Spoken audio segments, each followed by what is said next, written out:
Which Silence on set, please.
Dumela Morae, good evening and welcome to the first broadcast of the ANC election news. As we get ready to cast our vote on November 1st, I will unpack the ANC election manifesto with my guest, Ronald Lamola, a member of the NEC and NWC of the ANC and the current Minister of Justice and Correctional Services. Reperile. Under the theme Building Better Communities, the ANC President Cyril Ramaphosa says the local government elections take place amid some of the most serious challenges we have faced since our first democratic elections in 1994. However, our key task is to create jobs, reduce poverty as a matter of urgency. Minister Lamola, that theme specifically to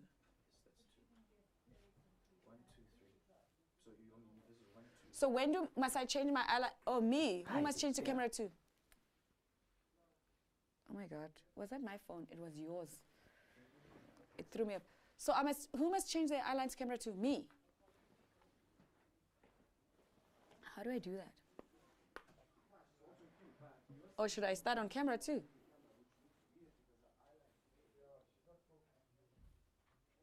Must I start here?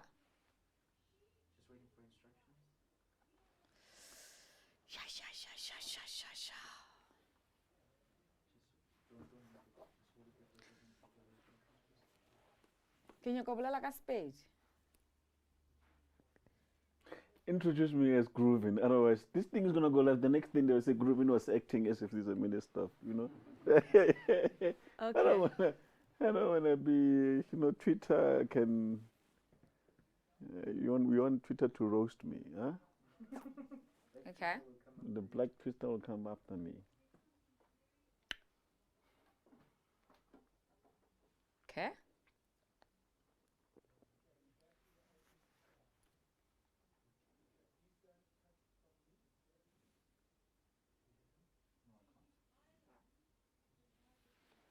Hey man, why are you all seeing my phone? I need to fill out this chair. Chairs with no cushions. They always need to be filled up. Okay, here we go. Cushions. You want cushions? No. Don't want to be okay?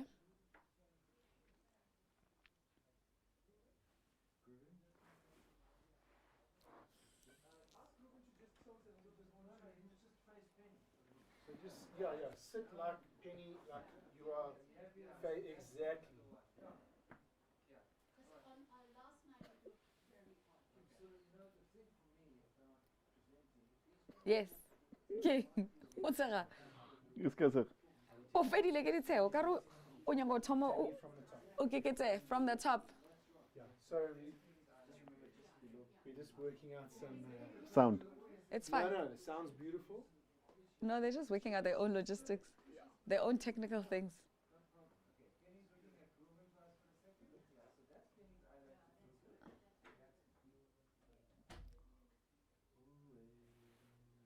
Yeah, they're just fixing shots. Must keep your eyes on Penny, please. Yes, that's it. You must keep your eyes. So unyaka do yang mo? Unyaka do the special broadcast. Yeah, I'm gonna do a special broadcast. Are you? So we Tom can and do Silencer said, please check Okay. from the top. special broadcast.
Dumela Morai and welcome to the first broadcast of the ANC election news.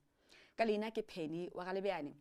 As we get ready to cast our vote on November 1st, I will unpack the ANC election manifesto with my guest tonight, Ronald Namula, who's the current Minister of Justice and Correctional Services, a member of the NEC and the NWC of the ANC. Good evening and thank you for joining us. Good evening, Penny, for inviting me tonight. Under the theme Building Better Communities Together, the ANC President Cyril Ramaphosa stated, the local government elections take place amid some of the most serious challenges we have faced since our first democratic elections in 1994. However, our key task is to create jobs and to reduce poverty as a matter of urgency. Minister Lamula, when we say building better communities together, South Africans are saying we've had that before. How can you unpack this manifesto for us? The nature, thanks for just unpacking that, we are doing the elections under these particular circumstances. The COVID-19, it is a challenge, not only in South Africa, but globally. Building better communities for South Africa, it's an ongoing thing to actually able to eradicate poverty and improve the lifestyle of the South Africans. It's 50 million people that you are talking about. You are not going to do that within a period of 27 years. It's ongoing. So year in, year out, we will able to say it as much as we have planned. These are the plans and how far are we? We do a review on a yearly basis. We are doing a review on after we've been elected on 3 years, 4 years, and see how far we are based on the promise that we have given to our people. Okay. So it's ongoing. Talking about promises, ensuring basic services is at the heart of the matter of local government elections. Again, South Africans are saying, ANC, how are you going to ensure better services? We today that as ANC, that if you have seen what we have done in the past 27 years, that we have managed, not completely, but managed to build close to about 5 million houses for communities that they do not have housing. That we have created subsidies for people who are not employed through SASSA grant.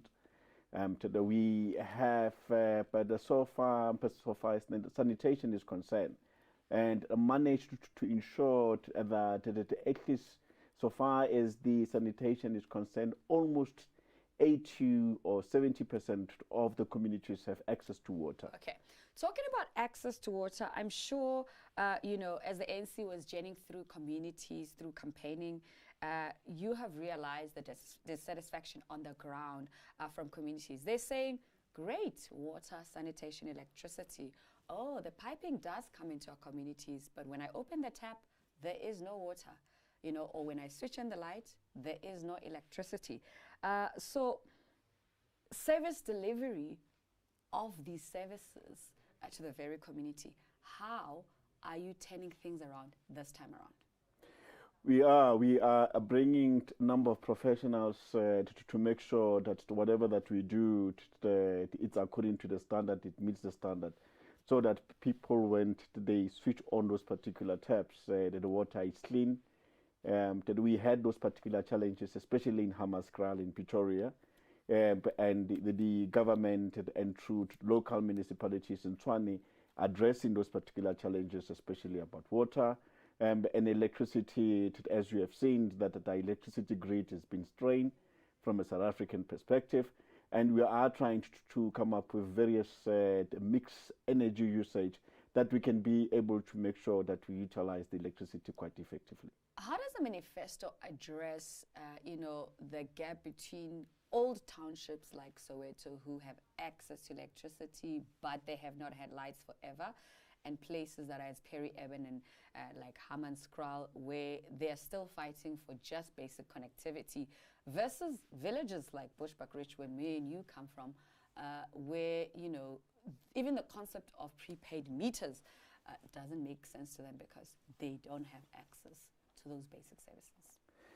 Talking about the community of Soweto, what we are saying to community of Soweto, that as much as you have access to electricity, it's very important that you pay for those particular services so that we can be able to maintain those particular services, and those who don't have those particular services able to make sure that we are able to ensure that those people who don't have those particular services have those particular services. So the mentality of free electricity, that's one of the things that creates a problem. Okay. Because as much as you have access to electricity, you need to pay for their services. Talking about paying for services, collection of payment for services is a big challenge across municipalities across the country. One of the issues is obviously, incorrect billing, and the corruption in those municipalities. How is this manifesto addressing that going forward in the local elections? Let's take, for instance, Johannesburg. So Johannesburg had that particular crisis of incorrect billings for the community and residents of Johannesburg. But since ANC has taken over that particular and managed that municipality, we have managed to resolve 80 or 90% of incorrect billings of Johannesburg residents. It's ongoing crisis, but we are tackling it step by step in resolving by bringing various professionals who are able to assist in running those particular municipalities quite effectively. Okay. In the midst of COVID-19, in another language, okay. Sebakeng sa bjale re ka hare ga COVID-19, bothata bo bogolo ke gore people would like to pay for their services, but they have no access to mmereko. Food security, mishomo ke mathata. Manifesto e bolela bjang ka dilo tša mishomo? Taba ya mishomo ke taba ya aparetseng lefatshe ka bophara. Gobaneng ka re COVID ke leru le re aparetseng ka moka. Mishomo se la ya latlhagela ka baka la COVID. But ba mmušong le ba selegaeng ka moka ba tseba gore go tloga bjaneng re tlo šoma ka mmogo re kgone go make sure gore re fa baagi le ba South African ka moka mishomo e swanetšego gore re kgone go tswelela gore setšhaba sa rona se kgone go iphediša. Young people are saying there's promises of jobs, training opportunities. One of the biggest challenges is connectivity and access to data. How are you mitigating that to make sure that the very young people who have the energy to work and contribute to the economy of the country are getting access to opportunity and these promises that are made in the manifesto? And as we have seen that even in Gauteng, one of the critical things, the new schools that we are building are schools of the future. We have put connectivity in most of the schools in Gauteng. Through Gauteng, the success of Gauteng, we are able now to take that particular process and able to implement it in various provinces. But Gauteng has proven that this can be done. It can be executed accordingly. So the schools and making sure that the students have access to digital connectivity. It's free access, especially in the schools. And also to make sure that even in institution of higher learning, they can have access to Wi-Fi free of charge. But what do you say to issues of crime around the very services of connectivity in the very townships, like in Gauteng, and young people in rural areas saying, maybe this should have started with us because we actually need these opportunities more than those people in the township. Look at the level of crimes there. So, interesting point, because in rural, the issue about rural is about the infrastructure. With job creation and able to make sure that we put the right infrastructure in rural areas so that the same people, they can have access to digital and Wi-Fi and they can able to communicate with the global community. And that's what we are trying to do as government from a local and provincial point of view. One of the biggest outcries is how issues around gender-based violence and femicide is handled across the country. The disparity between what happens in a local police station in a village versus to what's happening in the cities. We've seen the high level of violence, whether it's gender-based violence or it's crime stats in the country. How is the manifesto addressing issues of safety and security in the country? You are talking about a very quite sensitive issue, especially about also the gender violence. The manifesto itself, what it's trying to do is to ensure that it educates the entire community, especially young boys as they grow to respect and able to understand that we are all equal human beings and have respect for a girl child and grow together so that when they reach their adulthood, they can able to have a respect at future. So it's about education that we are trying to emphasize. But outside of that, when criminals are being arrested, issues of prosecution is a big problem. There's a concern about the number of years that perpetrators get in the court systems. The court system, we have to understand and appreciate that the entire system, especially from a justice point of view, but it needs to be re-looked at so that when we arrest these particular criminals, the prosecutors they must do their job so that these people, they can able to be sentenced and sent to jail but for the crimes that they have done. So we are addressing things like that, especially in the justice system. Okay, thank you so much for chatting to us, and good luck on the 1st of November. Thank you. Sure. We are definitely not voting for this guy. This guy cannot be our candidate. Gosh, we will lose. Yes, no, yes. Yeah. Yeah. Okay, so, yeah, good.